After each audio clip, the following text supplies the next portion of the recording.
him, and in order to follow the blessed way of the Prophet sallallahu alaihi wasallam.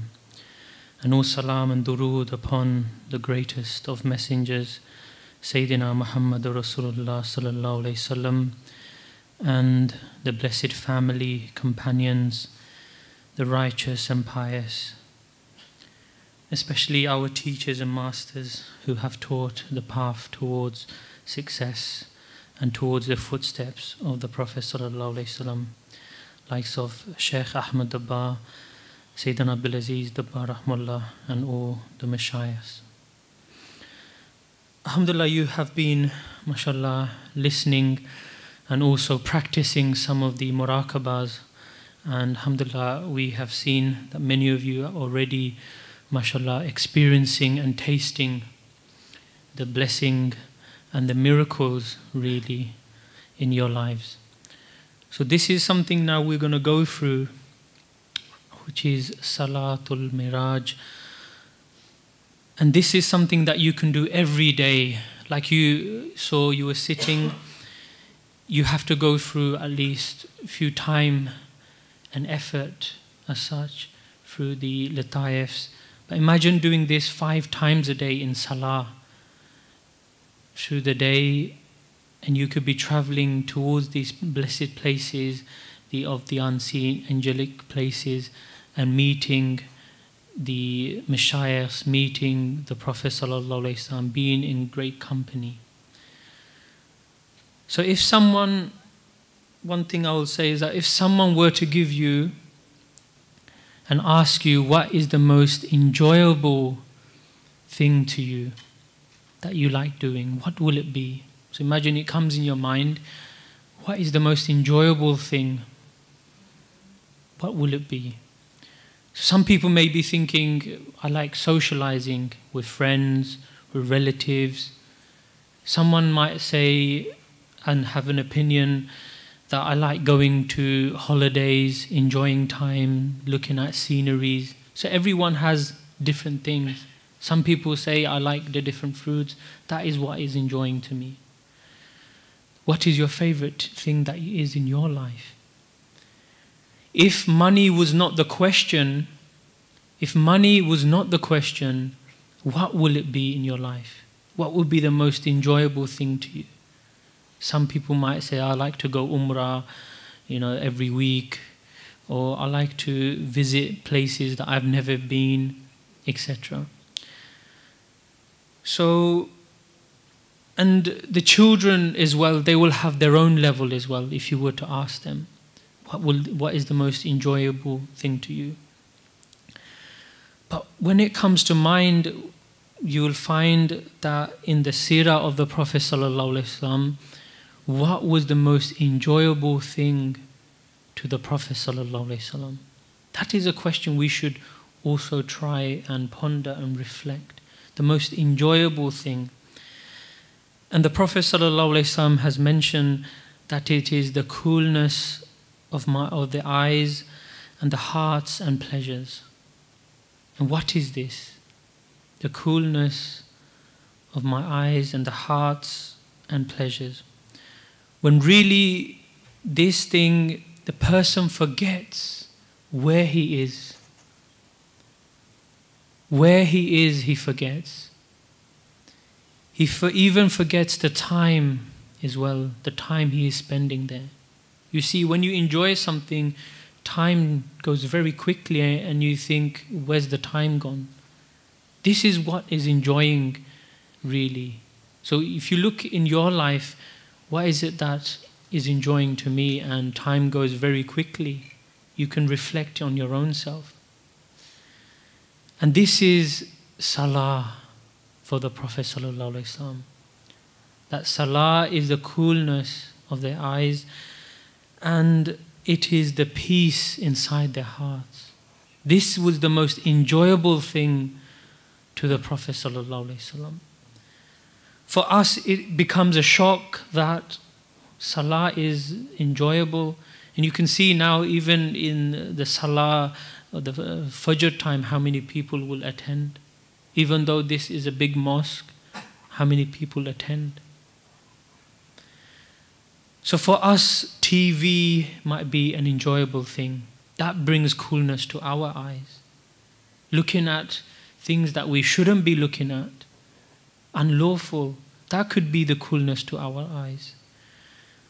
So really, if you were to go to a restaurant, let's put it another example, if you were to go to a restaurant and the menu is presented in front of you, what food will you choose? What is your favorite dish? So there are many dishes available, and you select, the chef asks, what is your favorite? And you automatically choose something. One is what you choose, and the other is the choice of the Prophet ﷺ. So really the Prophet ﷺ is saying, choose this gift. This will benefit you. This will give you energy. This will, give you everything. But what is happening is that people are being forced to take the dish. You never see that someone who is fasting all day, and is he forced to do iftari? Is he forced to break his fast? Oh brother, you should break your fast now. The azan has gone, you should break. Brother, you should eat at least a little bit. You've been fasting all day. You never see this. You never see this. Rather, it is opposite. They are asking, is it time yet to break fast? Is it time yet? Or they follow one other mosque which is 1 minute more quick to breaking a fast. So this is the mindset of people. Well, Salah is like this when people have to be forced to come to Salah, really. So the mosque, you can see people find difficulty in coming to the mosque. They find difficulty in coming even to get up, to stand in Salah. To stand in Salah, they find it difficult. When they are standing in Salah, their zikr is, go to ruku. When is the imam going to go to ruku? This is the concept. Especially during Ramadan, it is, people leave halfway as well. When everyone is in Salah, I have to leave. I usually leave after 8 rakats, but maybe I might leave after 10 because people might grass me up or my family are here. So this is the concept that people really have this mentality. They have to be forced to come to Salah. So they're always saying, when is the imam going to go to ruku, etc.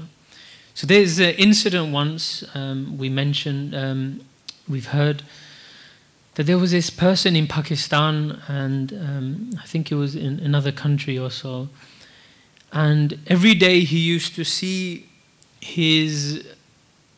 this person whilst going to the mosque on the way, and he used to invite him, come to the mosque. And pretty much every day, and this person didn't come to the mosque and used to refuse to come. So one day he thought, you know what, I will try and definitely get him today. So on his way, he didn't see him where he usually is, so he went to his house and he called him. They're obviously good friends, and he called him and goes, today I'm going to take you to the mosque. Today I'm going to take you to the mosque. So he grabbed him and he said, come on, let's go.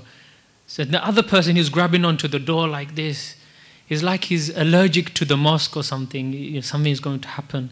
He's grabbing onto the door and he wouldn't let go. He couldn't move him.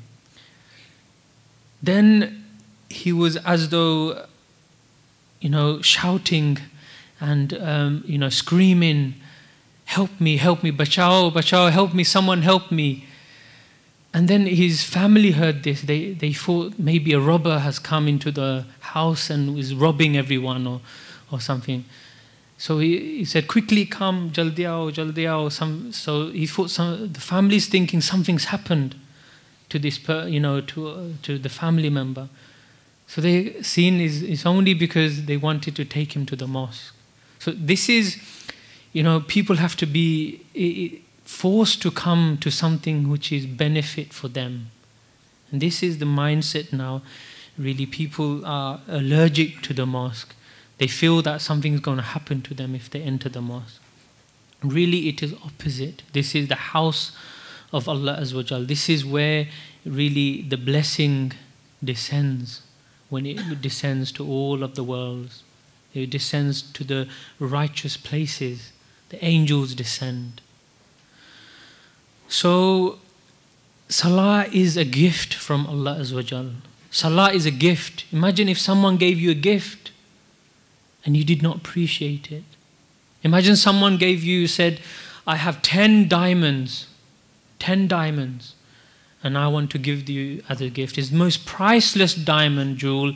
It can never be found. It is very rare, but I am going to give you this. Everyone will accept it because people value in dunya, and they might get extra money for it. Everyone will. So Salah is 5 priceless jewels, diamonds that Allah Azza wa Jal has given to us, but we have not given its value. So is the problem Salah or the thing, or is it the people? It is surely the people.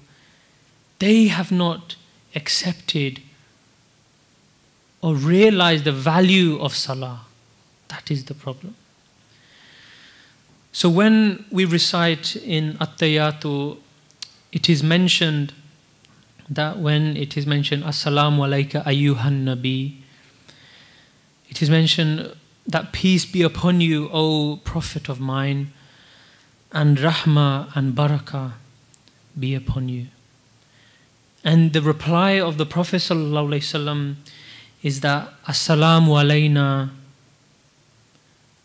wa ala ibadillahi salihin. That they are saying, and also on all of us, all of my ummah, Ya Rabbal Alameen, and the pious. So what that shows is that the Prophet ﷺ wants a part of blessing for all the ummah. He wants you and me to attain the blessing as well. When the Prophet ﷺ was taken to Miraj physically, and they were in the presence as though with Allah Azza wa Jal, they begged Allah Azza wa Jal to also allow the ummah to also have a part of this share. And in response, Allah Azza wa Jal gave you and me Salah. So imagine how much the Prophet ﷺ is thinking of us. They came into this world for you and me. They lived their life, bloodshed, tears, for you and me. When they were in Miraj, they went to all the heavens, they thought of you and me. They never forgotten you. When they were alone with Allah Azza wa Jal, alone, when they had everything, there was no need of anything else. They had the best, the creator of everything. They still thought of you. There was no reason for them to return to this world, but they came for you and me. So this is the love that the Prophet ﷺ has for you and me, and we cannot see the value of it. And Salah was a gift, but we have turned it a burden. We have turned it into a burden. We never think of Salah to come. When is the next Salah going to come? It is rather, when can I finish Salah so I can do something else? How can I finish it quickly? Do I have to do another uzu? Can I shorten it if I'm like this? Can I combine it? So we are always thinking how to reduce, how to do the minimal things. But the Prophet ﷺ has given you the best of gifts and returned with it. So really, the Sahabas enjoyed Salah. They enjoyed so much that really, they enjoyed it so much that even in the battlefield, when the arrows were going past their heads, they were offering salah. They were established their salah. They were praying salah in the presence of Allah Azza wa Jal. So imagine this. Even there was an incident when Hazrat Ali radiallahu anhu, they had an arrow stuck in their leg. And there was no, you can say, medication for numbing this area at that time. So now you can have anesthetic and etc., painkillers and so forth, and a person's numbs their area, or they are put to sleep, etc. There was none of this concept then at that time to use then. So when Hazrat Ali radiallahu anhu had this arrow on their leg, they said that the only time you can take this out is when I am in salah. Because when they are in salah, they're with Allah Azza wa Jal. They were away from this lower world. And as they finished their salah, because have you taken it out? Why haven't you taken this out? And they said that we have already taken it out already. So imagine when they didn't even realize that the arrow had been taken out from their leg. So imagine the mindset, imagine what their salah was like when they were praying. This is why they were the most bravest of Sahaba. They were the lion of Allah Azza wa Jal. No one could actually fight them and win. No one dared to fight them. And even if they did, they could never win. The only time they could actually do anything to them was when they were in salah. And this is how they were martyred in salah. They were martyred in salah because when they faced any enemy, the enemy could never win. So you can see that the salah of Hazrat Ali radiallahu anhu was a salah which takes them away from dunya. They didn't even realize. For us, every something touches, we see a spider next to us. In salah, we are jumping.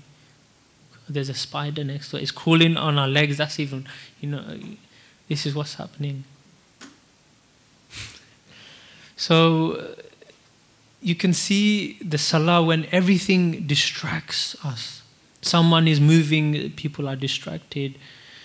So the salah of the Sahaba, salah of the Prophet ﷺ is at a very higher level. Nothing is distracted. When they are in the battlefield, they are still offering salah. So what is the problem then? What is the problem? So we have the wrong concept in salah, is that in salah we have emptiness. We have emptiness in salah. There's nothing in there. It's half-hearted. Half-hearted you come just to offer, and then I want to quickly pray and go to sleep. So people are, the Sahabas are praying while arrows are going in front of them, and we cannot get up even for salah when we are sleeping in our beds. You can compare this. So the greatest miraj was of the Prophet ﷺ. And the mini miraj for us is salah. If you want to go on a mini miraj, salah is a mini miraj for all of us to actually go upon. So the salah is a journey in meeting Allah Azza wa Jal. The journey in meeting Allah Azza wa Jal is the greatest journey really you can take every day. Every day. But we also travel in salah. We are traveling every day in salah. We are traveling, going to the shops, what we're going to buy. We're traveling to Sainsbury's, Asda. We're checking on family, we're checking on business. Because this is the mindset we have in which see how much money we have in our banks. Have this person paid me? This is the mindset that's happening in salah. What we're going to do after, what food I'm going to order, what has our mothers cooked, our parents cooked, our wife has cooked. These things are going in salah. So really, Salah is a gift that when someone gives you a gift, you value it, you look after it, you use it. You don't get a gift and put it inside the cupboard and close it. Someone gives you a nice jubbah to wear. You remember them when you wear this jubbah because they have given this as a gift. They're given this as a gift. Imagine you put it in the cupboard and never wear it. It goes into dust and then, it begins to rot away. Imagine the value you put on the person giving this gift then.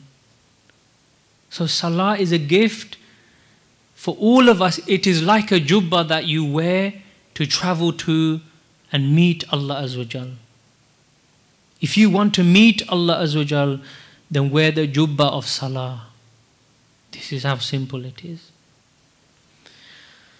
So the presentation it will go through is that what the Salah is. And there are different types of Salah that you will find in Surah Ma'un. Is that Salah is for the believers. The Salah which leads, and there's Salah which leads to Jannat al-Fuddus. Salah which leads to the heavens. Salah which leads to hellfire. So there's different types. Now you should be thinking, what is my Salah? Where is my Salah taking me? Because if you pray Salah and then after Salah you selling drugs, doing unlawful things, then your Salah has taken you to hellfire then. You have not gained the benefits of Salah. You have not established Salah. So the real Salah is when you find this, is when it brings coolness to your eyes and brings remembrance and presence and takes you away from this world and takes you into the presence of Allah Azza wa Jal. So just to go through the Salatul Mi'raj and the concept of it. So inshallah you'll be going through the Lataifs. Inshallah one of the brothers will like you to prepare yourself for a few minutes. And then when the Imam will then lead and say Allahu Akbar. So this is like a concept you will stand behind. And really in this Salah you will pray as together. In Nafli Ibadah, usually people do this individually. But for training purposes, we'll be doing it as a congregation, a group, and one of the Ustads will be leading the Salah. So soon as the Imam, so you'll prepare a few minutes beforehand and it will be, a person will lead you how to prepare, doing the Lataifs, cleansing of the self. Because the cleansing is what? It is like the engine starting. If you do not start your engine, then you cannot travel. If you don't start the car, then just holding on to the wheel and moving the wheel will not get you anywhere. Or even putting the pedal down, So really the cleansing, the Lataif, this is like starting your engine. So one of the Ustads will go through this. But soon as they say Allahu Akbar, your ascending should begin. Your ascending should begin. And you should travel through the skies as though back in time. Because with the spiritual world, a person can go in the past and the future. There's no restriction in the spiritual world. Where there's restriction here due to gravity, due to light, due to other aspects, due to time, there's actually restrictions. Whereas in the spiritual world, there's no restrictions. That person can go back in time to the time of the Prophet ﷺ. Likewise, he can go in the future and see how the Day of Judgment is. So in this case, you'll go back in time to the time of the Prophet ﷺ and we'll be praying there. So you go through the skies, you imagine and feel the presence.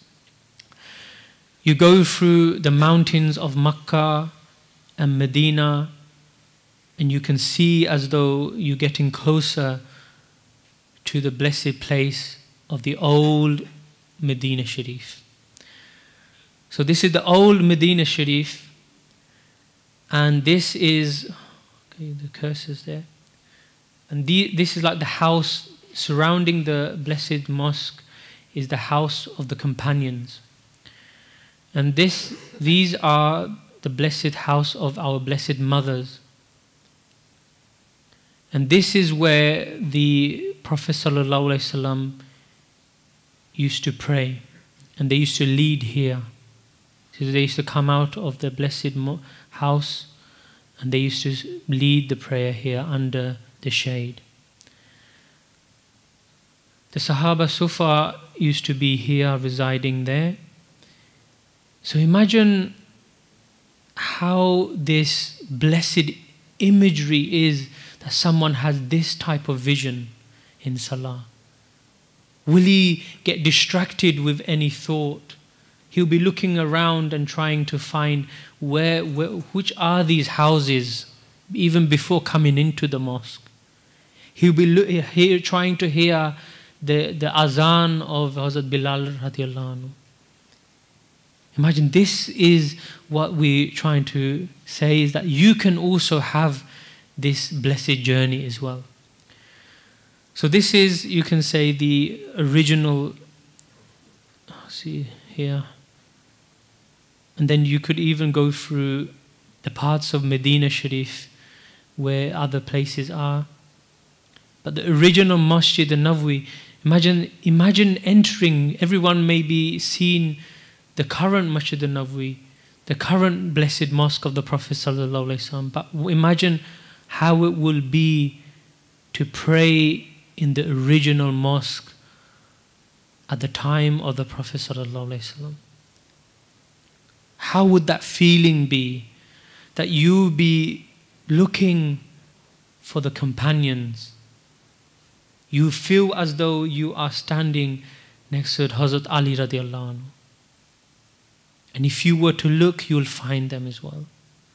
So this is, imagine going back in time. This is how powerful the Spirit is.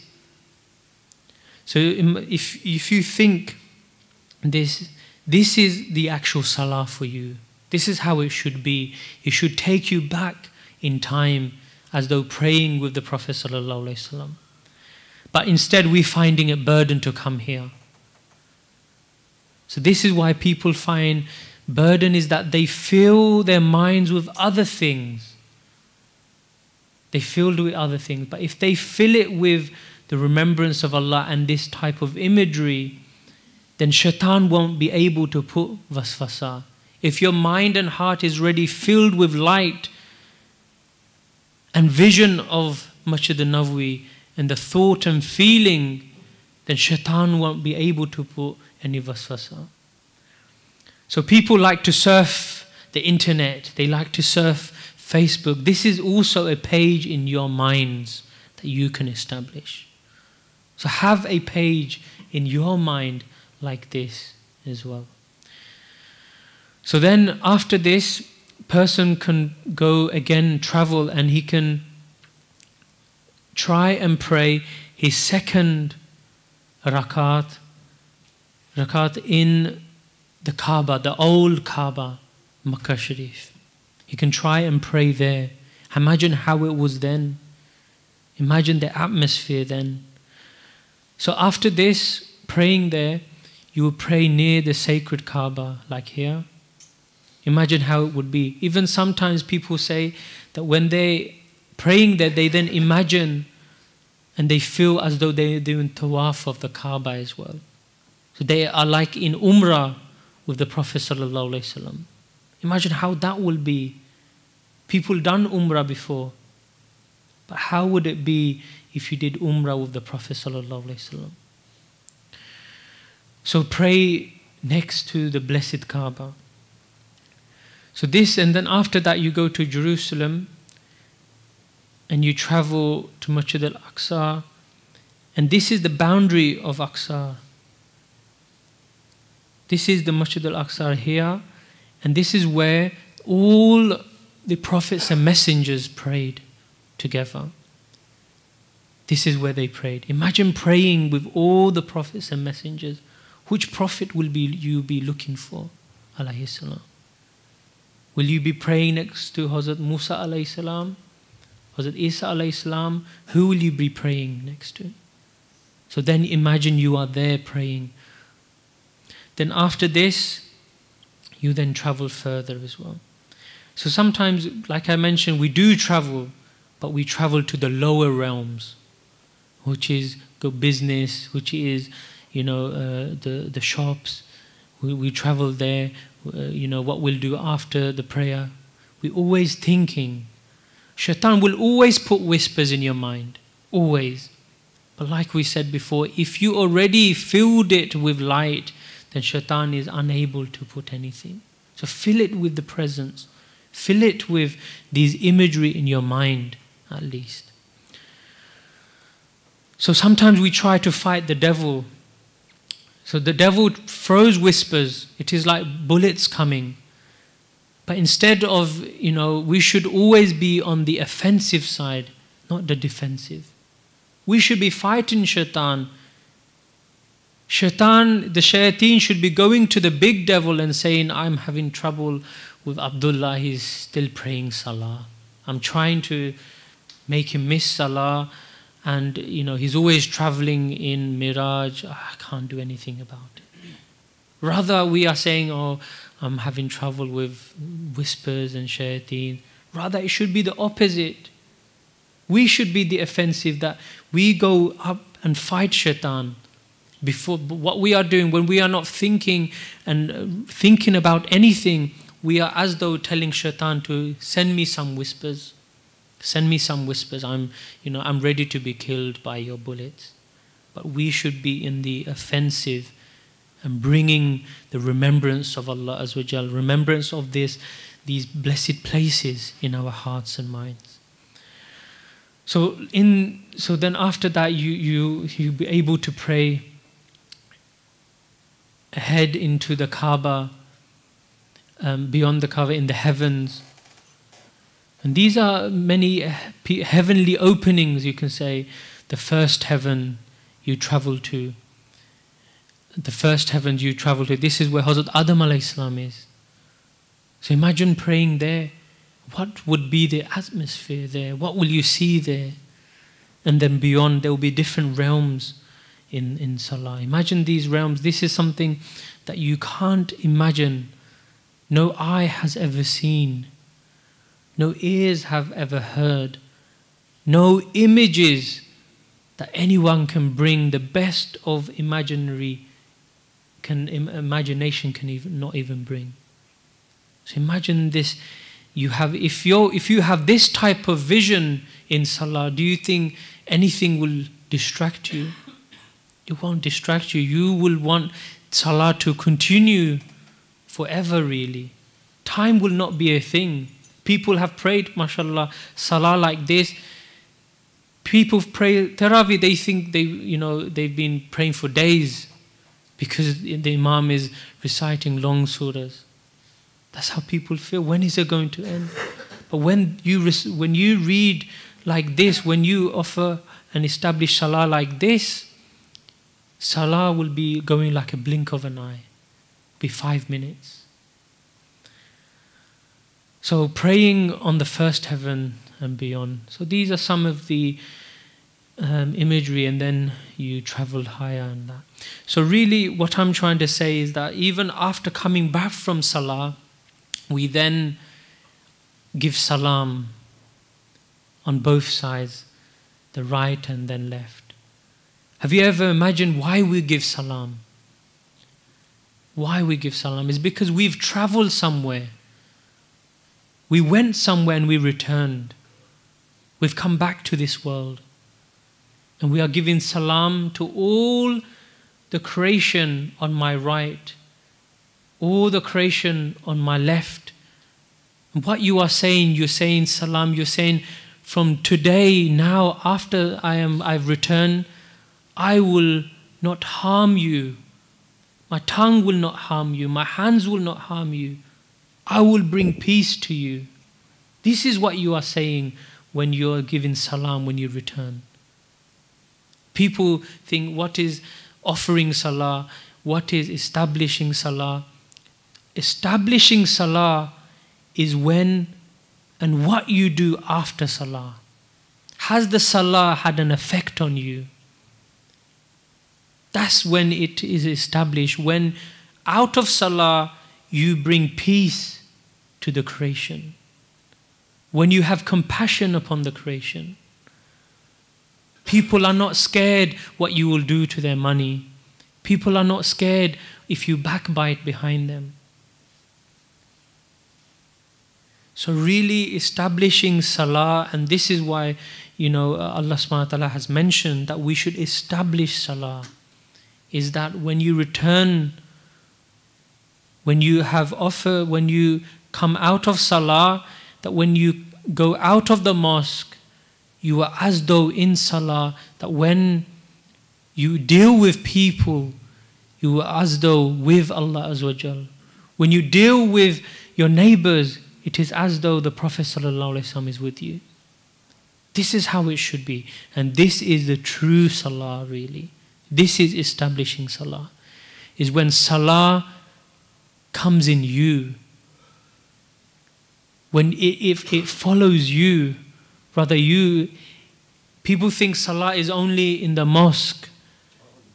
But really salah is with you when you're walking out. That is offering salah in the sense of the salah, you are under the salah. Like we said about the jubbah.